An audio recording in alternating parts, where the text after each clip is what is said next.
আসসালামু আলাইকুম। সবাই কেমন আছেন? আশা করি সবাই ভালো আছেন। কালকের ম্যাচটা দেখলাম। আমার মনে হচ্ছে যে আমাদের দেশের যে বিসিবি সভাপতি পাপন সাহেব যে কথা বলছে যে আরেকটু হার্ট স্ট্রোক করতাম। এখনকার প্রতিটি ম্যাচে মনে হচ্ছে দর্শকের পাশাপাশি মাহমুদুল্লাহ রিয়াদের জন্য প্রত্যেকটা ম্যাচে এই স্ট্রোক করার বা হার্টের ওষুধ নিয়ে যাওয়া দরকার। এই বেচারাটা তো কোন দিন শুনবো যে খেলার মাঠে দাঁড়িয়ে থেকে স্ট্রোক করে মারা গেছে।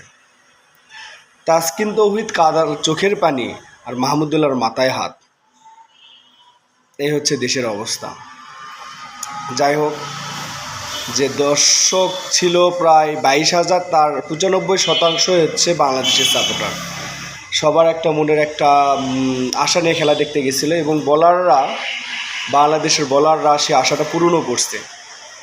শুধুমাত্র কিছু কিছু ভুলের জন্য, কিছু কিছু ভুল সিদ্ধান্তর জন্য, আম্পায়ারের ভুল সিদ্ধান্তর কারণে এবং আমাদের আদু ভাই আমরা ক্লাস 8-এ বা কোনো একটা ক্লাসের বইতে পড়ছিলাম, আমাদের আদু ভাই শান্ত, লিটন আর সৌম্য, আটা ময়দা সুজি এদের ছাড়া চলেই না। বাংলার আদু ভাই এরা থাকবেই। আমরা দেখে আসছি। আশা করা যায় আমাদের নেক্সট প্রজন্মগুলো এদেরকে দেখবে। সবচেয়ে সাউথ আফ্রিকার ব্ল্যাক ফেভার করছে টার্নিং পয়েন্ট যে তাওহিদ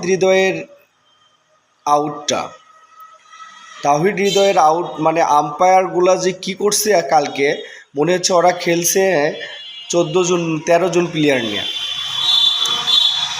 মাহমুদুল্লাহর আউটটা দিলে না আউট দিলে কি হতো? এলবি যে দিল 17 ওভার 2 বলে, এটা তো আউট ছিলই না। ডিকক একটা প্ল্যান করা এবং বলার, যেহেতু ওটার ধরার মতো কোনো সিচুয়েশন নাই, যে আবেদন করি দেখি কি হয়। আবেদন করা ছাড়া আম্পায়ার লোক তোলা ছাড়া, এটা কি কথা? সে দেখবে না? সে বাংলাদেশের মতো কি ভাত মাছ খায় কি আম্পায়ারিং শিখছে যে ভুল ডিসিশন দিয়ে দিলে? এটা তো বাংলাদেশে যেগুলো যে লিগের খেলা হয়, ঢাকা লিগ, এইগুলো লিগের খেলার মতো, ন্যাশনাল খেলার মতো আম্পায়ারিং করছে, বিতর্কমূলক। নিয়মের উপর কেউ ধরা বাঁধা নাই, নিয়মই। ওই আউটটা যদি নখটা যদি না তুলতো তাহলে কি হতো? হ্যাঁ, সাউথ আফ্রিকার হয়তো রিভিউ নিতে পারতো, নিয়ে তো ওখানে কোনো ফায়দা পেত না, কারণ ওটা আউট না। সেক্ষেত্রে 4টা রান পেত, আর 4টা রান পারলে বাংলাদেশ কালকে উইন হয়ে যায়। এই 17 ওভার 2 বলে যে একটা খেলা খেলছে, এটা হচ্ছে ওদের ফরে চলে গেছে, এই জন্য আমাদের হচ্ছে লাক ফেভার করে নাই। এছাড়াও তাওহিদ হৃদয়ের যেখানে বলার আবেদন করেন নাই, বলার মানে আবেদন করবে কি ওই রকম, সেখানে আম্পায়ার আউট দেওয়া শেষ। জানি না এখানে কি শুধুমাত্র বাংলাদেশের সাথে কেন এমন হবে। আর সাকিব আর শান্তর যে আউটটা হলো, এটা এদেরকে আর কত অশ্রু ফেলাতে হবে এদের জন্য। যেখানে সেম বল মাহমুদুল্লাহ খেললো না, আর এরা ওই 2 বলে ওখানে শর্ট খেলা আউট। অন্তত ওই বলে শর্ট খেলে 4-6 না, ছেড়ে দাও, ওটা তো আর স্টাম্প সোজাসুজি যাচ্ছে না, খেলার দরকার নেই। ওনারা ওইটাই খেলে ওখানেই আউট।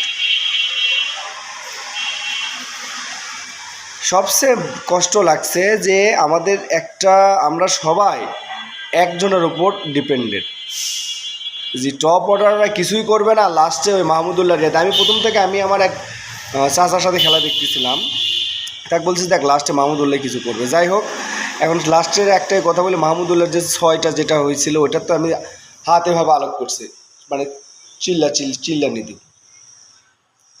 দেখি যখন আউট, আস্তে করে এরকম করে মাথায় হাত, ক্যামেরাম্যান মাহমুদুল্লাহর দিকে মুভ করাছে, মাহমুদুল্লাহের ও মাথায় হাত।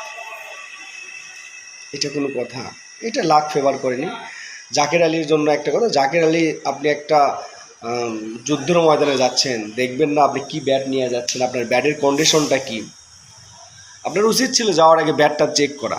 আপনি 2-3টা বল খেলার পরে দেখলেন যে ব্যাটের ডানটির সমস্যা, ভাঙলেন। এটা তো একটা আর্মিও যুদ্ধে যাওয়ার পূর্বে তার অস্ত্র ঠিক আছে কিনা সেটা দেখা যায়।